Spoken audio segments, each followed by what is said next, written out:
Hello, welcome. We're just waiting for a few of you to still come in, so I'll be with you in a few minutes.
Hello, welcome everyone. So welcome to another Icon Modern Materials webinar. This is part of the wider Icon Conservation Together at Home webinar series. My name is Fabiana Portoni. I'm a preventive conservator for the British Museum and a committee member for the Icon Modern Materials Network.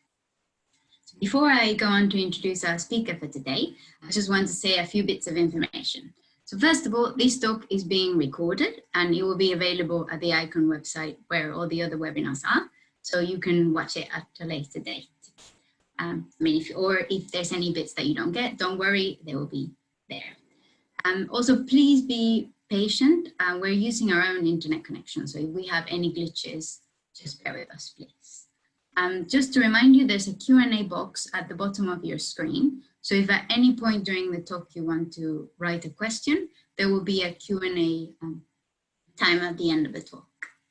And if you are tweeting or talking about this webinar in social media, we've been using the hashtag Conservation Together at Home. Now, it is my pleasure to present Louise Dennis, who is our speaker for the day. She's a curator of MoDiP, the Museum of Design in Plastics, at the Arts University in Bournemouth. So as a museum professional, Louise has gained many years of experience working with a range of interesting collections and really various materials, from those relating to the brewing industry, ceramics, jewelry, historical glassware, and military history. She is currently working towards a PhD and researching the value of MoDiP and its plastic focus. And the title of her talk today is An Introduction to MoDiP, and a look at museological relationships with plastics. So now, without further ado, I will pass on mic to Louise. Just so, yeah, great. There you go, Louise. Brilliant, thank you. I think I've hidden myself, so I can't actually see myself. So hopefully you can hear me and see me. I don't know if I've done that. Thank you, Fabiana, and thank you and Carla for inviting me to talk today. We should have been welcoming the Modern Materials Network to the museum this month, but unfortunately events have stopped that from happening. So it's been really nice to be able to talk to you today in this, slightly different way, and hopefully accommodate a few more people than we could have done in our very small museum. This talk comes from a curatorial perspective. I'm not a conservator, and we don't have a conservation department at the museum. So it's good to be able to talk to the conservator community and to make some connections with you, hopefully. Today, I will introduce the museum to you, if you don't already know us, and it's highly likely that you won't know us. We're quite small and not very well known, but we're trying to make that make the difference with that. If you do know us and you've joined us today, then hi, it's really nice to see you. I will look at the aims and purpose of the museum within its specialist setting of the Arts University at Bournemouth. I will look at how the museum supports others in the sector and how we try to develop an open debate on the topic of plastics with our visitors.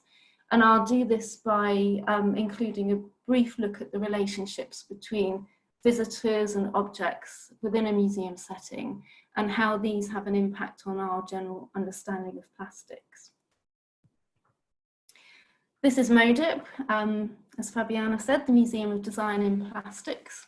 We are a learning, teaching and research resource for the students of the Arts University Bournemouth, but also beyond the AUB as well. So we welcome researchers from anywhere really, and we are open to the public as well. The Arts University Bournemouth was established in 1883 as a specialist institution, and it's a leading university offering high quality specialist education in art design, media and performance across the creative industries. And MoDiP is the only accredited museum in the UK with a focus on plastics. And we aim to increase understanding and appreciation of the use and significance of plastics in design during the 20th and 21st century. And we do this by collecting, researching, interpreting, and presenting objects made of or including components of plastics. So all of the objects in our collection relate in some way to our plastics focus, but in addition, they also conform to one of three other criteria. They have to be an interesting design, and that could be good or bad design or a complete failure as well. So interesting could mean all sorts of different things. They need to provide insight into the society in which they are a part, or they should be documented in such a way that they add to the plastics history, so the story of the material and design in that material. The collection comprises objects that describe a variety of uses and activities, and these take into account the clothes that we wear, the games that we play, and the environments in which we live. So just to give you an idea of some of the objects in the collection, objects that are part of the collection include but are not limited to things like furniture, sports equipment and technical clothing, medical devices, materials for building and construction, as well as those made from sustainable resources and designed to protect the environment as well, which is an area we don't always think about with plastics. They aid in the understanding of the materials and the manufacturing methods of the plastics industry, and are supported in this by a growing collection of archival material. We've got a photograph here of somebody using some technical equipment. I think it's measuring pressure of a packaging product, and also a reference library. And the whole collection is actually available to view online, and can be, in an ideal world, if we were still in an ideal world, you could book to have a look at any of the objects in the collection as well. Alongside our own collection, we look after that of the Plastics Historical Society, also known as the PHS. And as part of these talks, we've got Sue Mossman coming up. She's the chair of the PHS.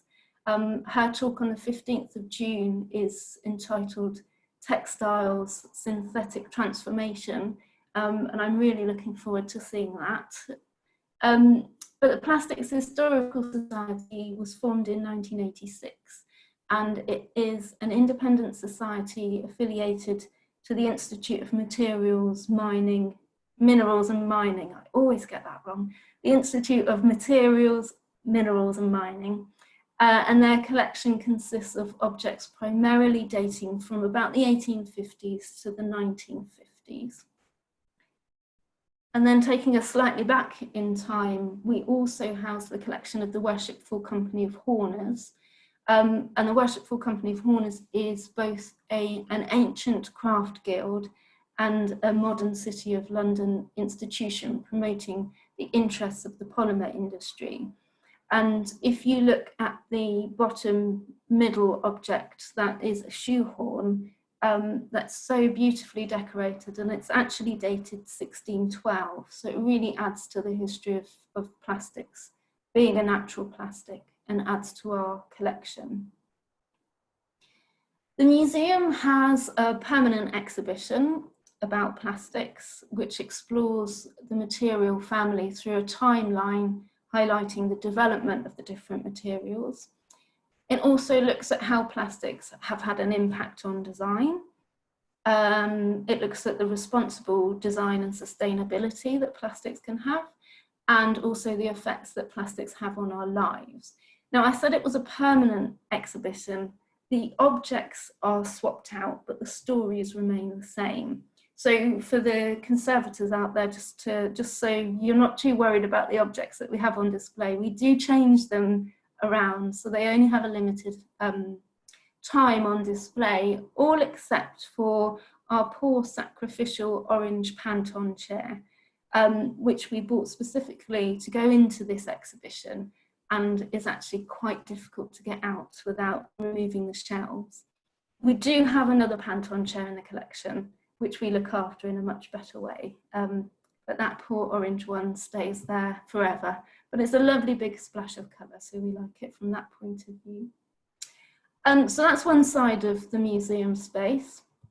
On the other side, we have our temporary exhibition, which we change twice a year.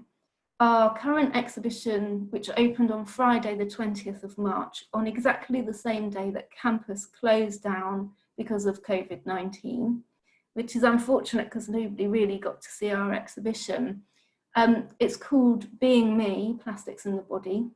And although you can't come and see it in real life, you can access it online. Like all of our exhibitions, it has an online presence as well. And Being Me, Plastics in the Body explores the way in which plastics, materials, and the products made from them help us to be ourselves. And they do this by changing our shape, keeping us safe, aiding us when our bodies struggle, and by keeping us alive. Now, although we have a focus on plastics, we don't expect the AUB students to necessarily have that focus when they're working with the collection.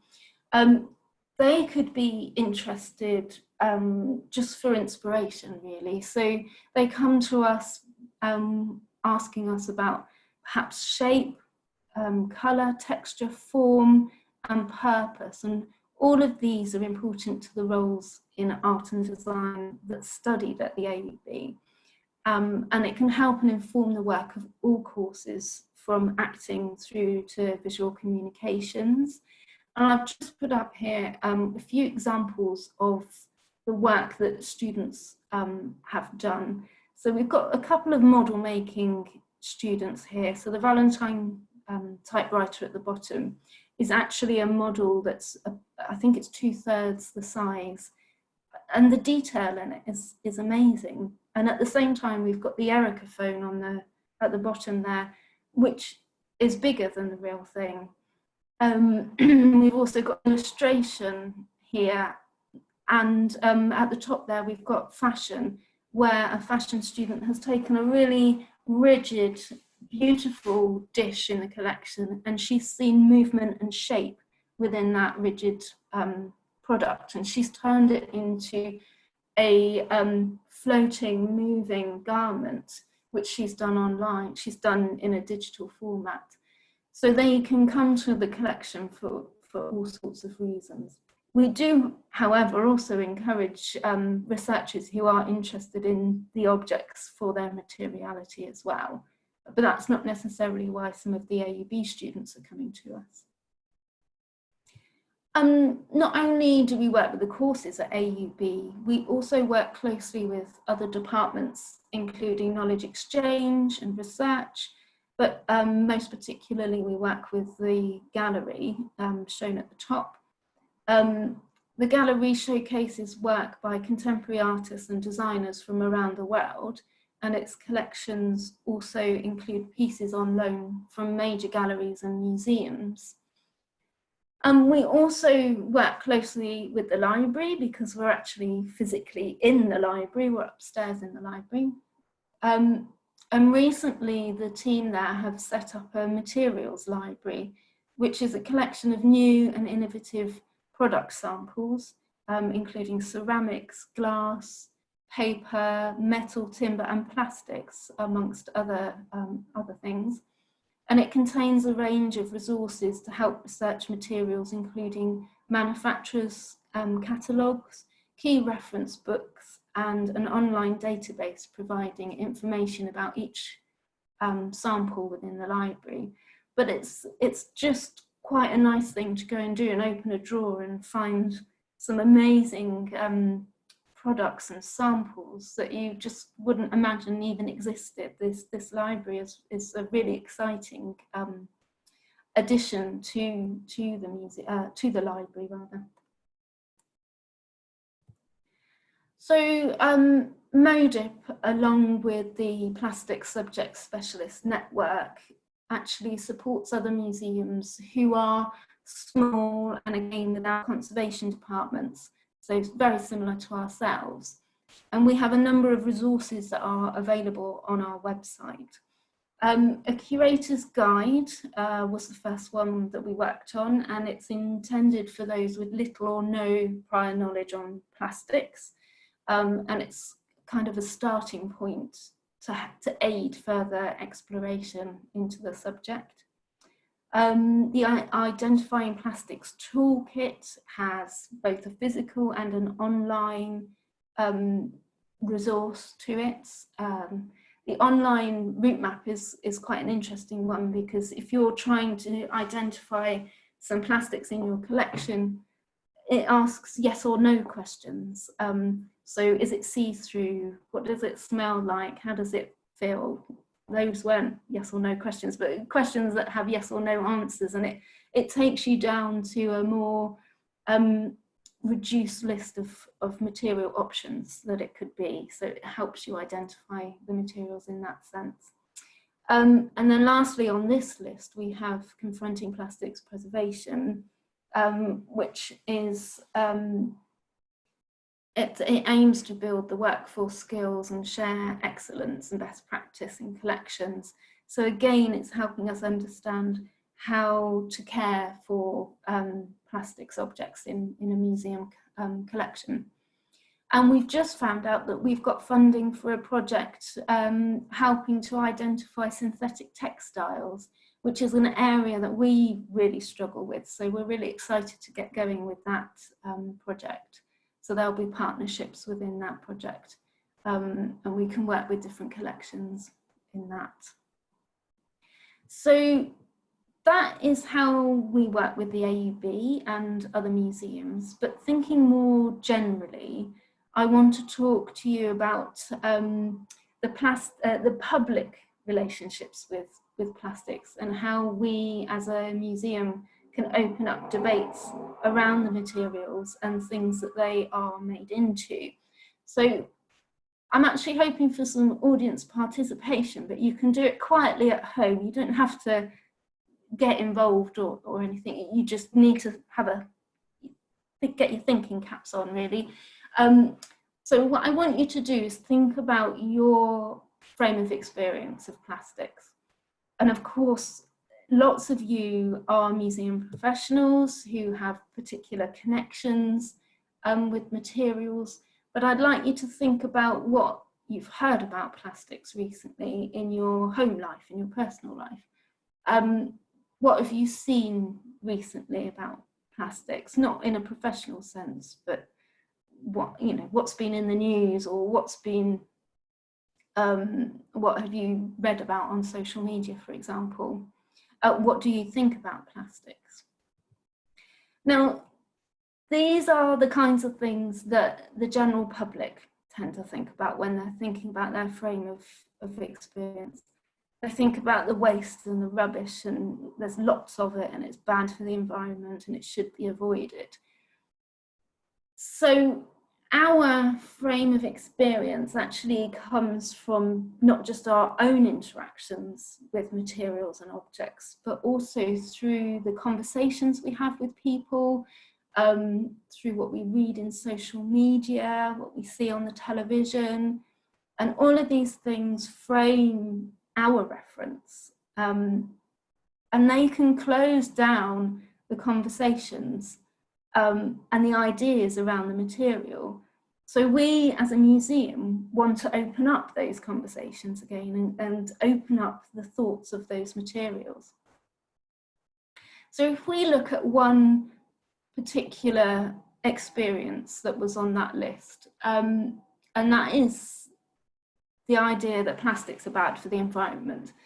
And of course they are, if they're in this situation. We definitely understand that, but we might not have experienced the Pacific Gyre for ourselves, and we might not have seen the overflowing landfill sites. But what we have seen is David Attenborough and Liz Bonnen and Hugh Fearnley-Whittingstall. They've been on the telly along with lots of other people, and they show us these pictures of the awful pollution. And of course, we can see it for ourselves in these photographs as well. And we read the social media about the responses to these programs, and these all build up part of our frame of experience. And plastics are vilified for having a long life when they are in the wrong place as litter and waste. And products made out of plastics are particularly highlighted in the environment because they are so visible. They're brightly coloured and they float on the water, so we see them so readily. And the fact that they are lightweight means that we can see them on the water, we see them blowing around in the wind, we see them caught in trees, whereas other materials perhaps are heavier and they get hidden much more easily. So we're quick to see plastics as the problem, but the environmental issues arise not through the fault of the materials themselves necessarily, but of course by our behaviour. So we as consumers, designers and makers need to take responsibility for the materials and how we use them and how we dispose of them. And this is all part of the conversations we're trying to open up within the museum. What might be slightly out of our frame of experience, not only because it happens perhaps out of sight, but also because it's quite underreported, is the fact that plastics can help the environment. So just trying to balance the conversation, open it up a little bit. it would be quite difficult to make the oil spill boom out of a different material. In this case, we need it to float, and we need it to contain the contamination, not to absorb it necessarily, because otherwise it could then let it let it release out into the water again. But just to contain it. And also we've got a picture here of the beach cleaners using lightweight buckets and bins that are much easier to carry, and they're robust and they're not going to rust and they won't dent. So it's all those reasons why that balanced debate about the environment needs to come into play and needs to come into everybody's understanding of a material that has two sides to it, really. So those are how we might encounter plastics and materials in the environment. But I also want to think about how relationships with individual objects within a museum setting might come about. So I'm going to show you an image of an object, and I want you to think about what you feel about it. So if you were at the Plastics Heritage Congress in Portugal, you've seen this before and you've probably thought about it before, but it's an object that you may recognise. You might not have come across it before.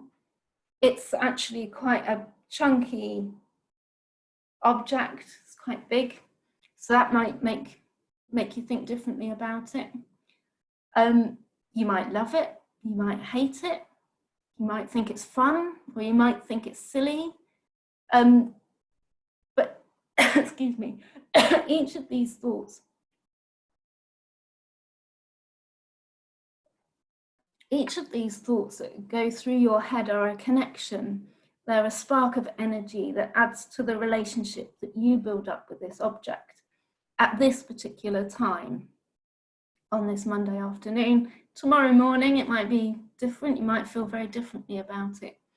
I am also, this is quite an artificial experience. You're not experiencing the object itself, you're looking at a computer screen, which makes it very different, because we do build up relationships with objects by using them, by touching them, physically connecting with them. So this is a slightly skewed experience. But what I want to do is recall a conversation with a senior academic when he encountered this object for the first time. As you can see, he didn't particularly like it. He thought it was just a horrible, big, ugly plastic gnome. And what I wanted to do was think about some of the connections that he was potentially making with the object. So they could be that he didn't think it should be in a museum. He thought it was tacky because he didn't like gnomes. He thought it was kitsch and he didn't like kitsch. He thought it was big, too big, and made of plastic. Well, what's that all about? So it's all of those connections that he was making, and he made up his mind about this object. But what we could do is also take one of the examples, the fact that he thought it shouldn't be in a museum, and think about those connections and how that connects with other things. So he felt that it shouldn't be in a museum because he felt perhaps that museums should be full of old things and it looked quite new.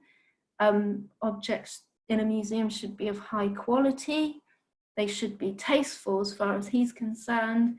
And the fact that it was made out of cheap plastic, well, that shouldn't be in a museum. So those are the kinds of connections he was making and building that relationship up with that object. And in order to illustrate how those thoughts, or rather why he had those thoughts about things, I'm going to use a couple of diagrams to show how Western culture perhaps understands meaning and value. So these are from Susan Pearce. They are from the 1990s, so they are quite old in that sense, but they do still have relevance, I think. And this chart looks at, on the left-hand side, it shows where our thoughts and feelings place perhaps higher value, as opposed to, on the other side, the lower value. So the pairings that perhaps are most significant to plastics here are things about authenticity, so authentic and non-authentic, the real versus the fake. Plastics is a term that's used to describe things that are fake. So you could be seen as a plastic football fan, and that describes somebody who is a fan of a football club who's doing really well, but they perhaps don't know much about the whole history of the club. If you're a true fan, you know everything about the club, you know all the players, and you know the history of who scored what when. So those are connotations that are linked with the word plastic. But also things like special and important and standard and interesting and provocative and boring. These are all balances, and you can see where plastics objects maybe fit into this system of value. But this second chart that I want to show you also looks at parameters that create value in material culture, and these pitch quality against low-grade material, and you'll see that plastic is even mentioned in the slide as being quite low down. You've got craft against mass-produced, you've got old against new, and these value ratings are perhaps an indicator as to why there might be a question over the validity of plastics objects within a museum collection, and also a museum that's completely looking at plastics. But returning to our academics' encounter with the object, we must acknowledge that it wasn't just a passing glance, it was part of a conversation. And my response to him was to tell him that it's a tiller, it's a table that's been designed by Philippe Starck for Cartel. And he starts to understand more about the object, and he's sort of thinking very differently, and his thought processes and connections were probably being changed and replaced, perhaps lessened slightly. So he's heard of Cartel, and they make brilliant things. So, you know, these are reasons why I should like this object. And I think Philippe Starck is brilliant. And it's no longer a big piece, it's now bold. And instead of being distasteful, it's now kitsch. So it's putting those understandings to this object. And he suddenly realizes that, he says to me, oh, I love it. And he's perhaps thinking that, you know, I should understand the quality of Cartel, and I get the humor of Philippe Starck. And so he feels very differently about it. And perhaps he feels he should feel differently about it as well. So those are different ideas and changing relationships as well with objects. The museum setting and the conversations that curators and the setting add, new connections between objects and visitors, particularly in this instance. There have been analogies, unfortunately, where the museum is equivalent to a mausoleum, where objects are lifeless. They've been taken out of their intended social setting, and they become very static behind glass, or they're left in store. However, I think that because of the connections as described here, objects are actually kept alive. So, you know, there's interactions between us as museum professionals, whether that's curators or conservators, we are keeping these objects alive, but also the visiting public and researchers by looking at objects, just having conversations with the objects themselves in their own heads. They are keeping everything alive. And we all come to different objects with different experiences. So when something is new to us, we tend to be drawn to it and our interest is piqued more readily than if it's familiar, an object that we see all the time. So for example, although this isn't plastic, it's a carved ivory ball. And to me, I'm fascinated by, how was it made and why was it made? It's something new to me. So I become excited by it and I want to know more about it. But if it's something you've seen before, you've seen a lot of, you might walk past it and, I've seen that, done that, not interested. So those are ideas of how you might feel about objects, but those feelings can also come to materials as well. This is an example of, it was part of the What is Luxury exhibition in 2015 at the V&A Museum. It's a dress from Voltage Haute Couture by Iris van Erpen in collaboration with architect Philip Beasley. And it combined Van Erpen's traditional dressmaking techniques with innovations from other disciplines. And the dress is made from polyester microfiber and polyester film. And it looks fascinating, but it was a real disappointment for one visitor in particular. And an overheard conversation was her talking to her friend, and she's saying, "Oh, what a lovely dress, isn't it? Isn't it interesting?" And they wanted to know what it was made of. But they read the label and it's only plastic, and they walked away. So that is how, there was a lot of workmanship, and it's alongside other luxurious materials, so things that seemed expensive and interesting. But as soon as this particular person found out that this object was made of plastics, they weren't interested anymore and walked away. So that's what I mean by we're so used to plastics, we're so used to them being around us that we don't value them quite as much, unfortunately. And this slide shows just a few possible connections that we might make in a daily basis with materials and objects, plastics materials and the objects that are made from them. We all have a different map. So imagine this is a different map within your mind of how you connect with an object. But this can change over time as we find out more information, or from one day to the next, we might feel differently about an object. And the museum setting, particularly within MoDiP, allows visitors to think in a more focused way about the objects themselves, but it also broadens up how they think about materials and that they're interacting with as well. More value and meaning might be placed on an object because it's in a museum setting, but if it was in your hand, you might just throw it away. So that same object has different value meanings.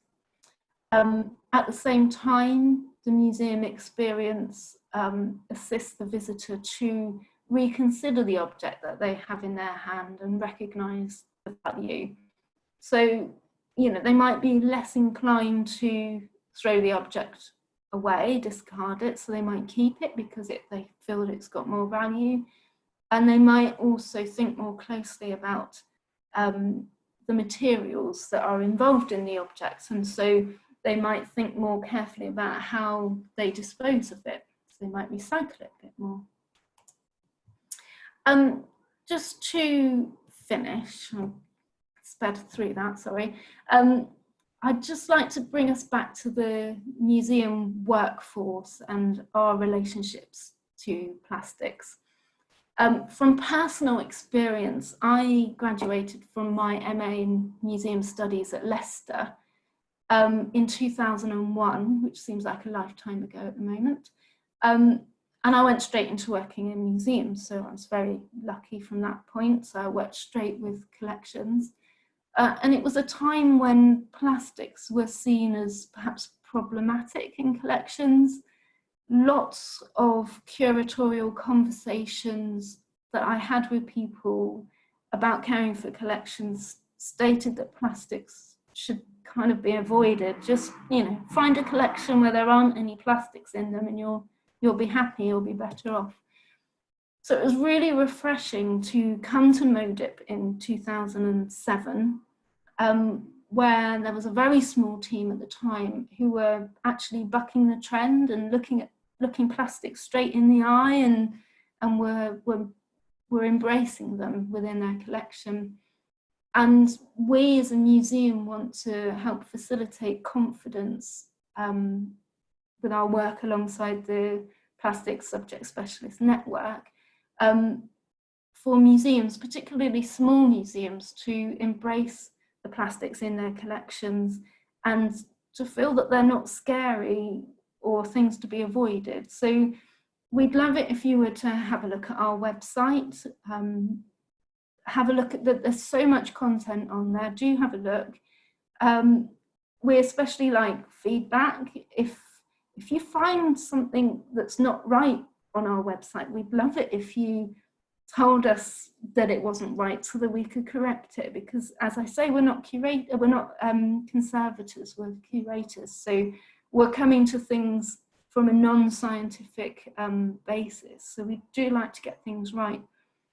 But we'd like to work with people as well and make connections with conservators. So it would be really good to start conversations with you. But that's the end of my talk. So thank you very much for listening. Thank you very much, Louise. That was great, very interesting. I really like the idea of embracing plastics. Yes. We do have a couple of questions. I'll just read them to you. So the first question is, do combustible plastics truly break down if they are not exposed to air in a landfill, for instance? Well, as a non-material scientist, I will be very careful how I answer that because, yeah, I think a lot of plastics that are in landfill do give off methane and things, but so they're bad from that point of view. And I think there is a process of people mining landfill, so they're actually getting the value of the material so that they can recycle it from that point of view. So rather than, you know, people say, oh, when you throw something away, there's no away. Or maybe it's just that energy that's in that material perhaps is just being held somewhere for a short time. How it breaks down, I can't answer that, so I will hold my hands up to that. And hopefully there'll be a scientist who can help you with that question. Great, so I have another, this is more of a comment about the balance of plastics also being positive. Someone just said, the public perception forgets the use of plastics in hospitals. What are the bags for blood made of, the PPE? Absolutely, and at this moment in time, plastics are so important. Single-use plastics are very important in hospitals. And in that situation, my partner works in a hospital and he sent me pictures of the PPE that he's wearing and it looks quite scary and I wouldn't like to be on the other side of it, but it's doing really good things. So absolutely, really important. So the person who wrote the first question just wrote again saying, oops, I meant I meant compostable, not combustible. Oh, compostable. Yes. Yes. Yeah, absolutely. And there is a real problem with materials that describe themselves as compostable, because in the landfill site they definitely give off methane, which is a greenhouse gas, which cause problems for the environment. If you put it in your garden waste, which you'd think would be the right place to put it because it's compostable, it's likely to be taken out. So unfortunately, that's not doing much good either. And at home, you can't get the right kind of environment in order for that product to break down properly. So it's a real problem, I think. And if you put it in the recycling, that can also undermine the recyclate that you get. So you're actually causing problems there as well. So once the infrastructure is in place, I think we can move forward with compostable materials. But yeah, good question. Then someone says that your website is very interesting. Are all the objects in the collection identified as to what plastic they are? As much as we can. Some objects might say they're unidentified because we haven't been able to identify them.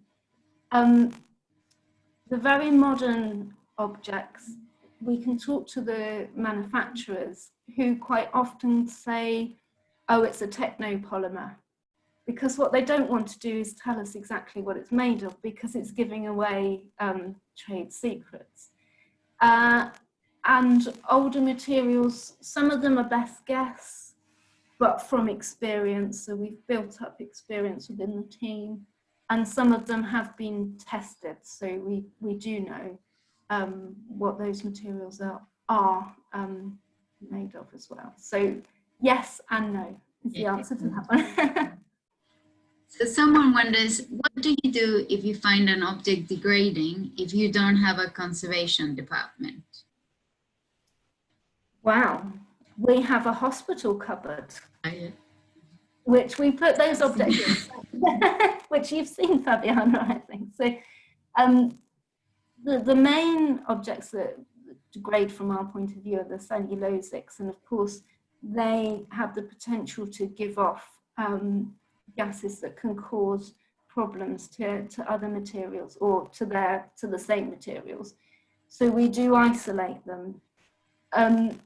We are collecting objects that have had lives before, so they may have had a long life before they've come into the collection. So for example, we have a very early Dyson, which was a beautiful grey colour to start with and has turned quite yellow. We've spoken recently to people who work for Dyson, and they thought it was to do with the aluminium that was part of the material causing it to go yellow. But actually, we find that quite an interesting story. So rather than trying to make that object as new, the fact that it has coloured and changed is interesting to us as a museum that's interested in design in plastics. So was that the right material to use in the first place?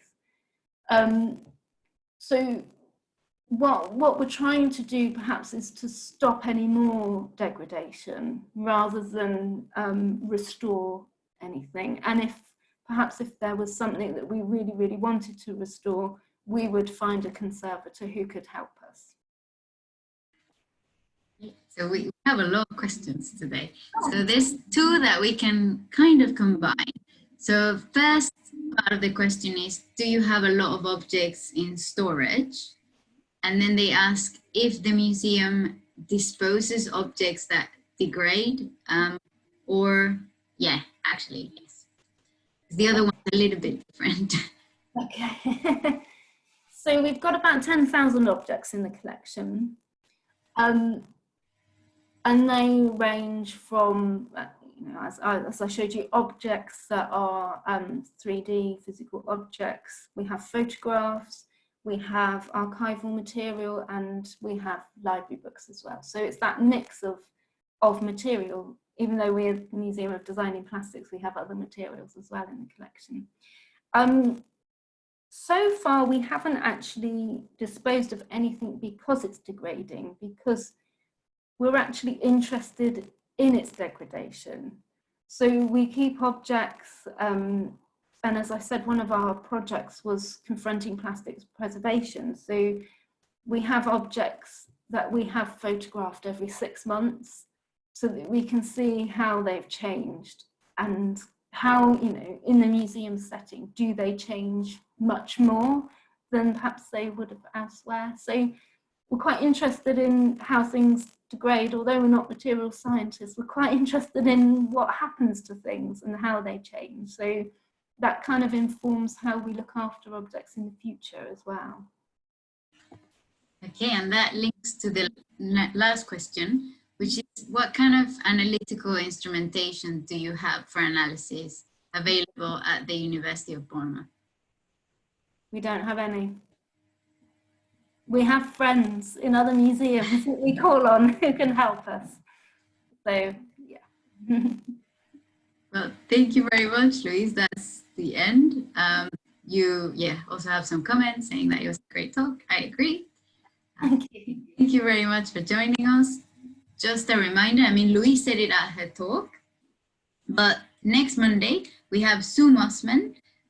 She'll be talking about textile synthetic transformation, and it's again at 4 p.m. It's on the ICON webinar website, so please sign up and join us next week. And well, thanks again, Louise. It's a pleasure. I hope everyone has a good rest of the Monday. See you all later. Thank you. Bye.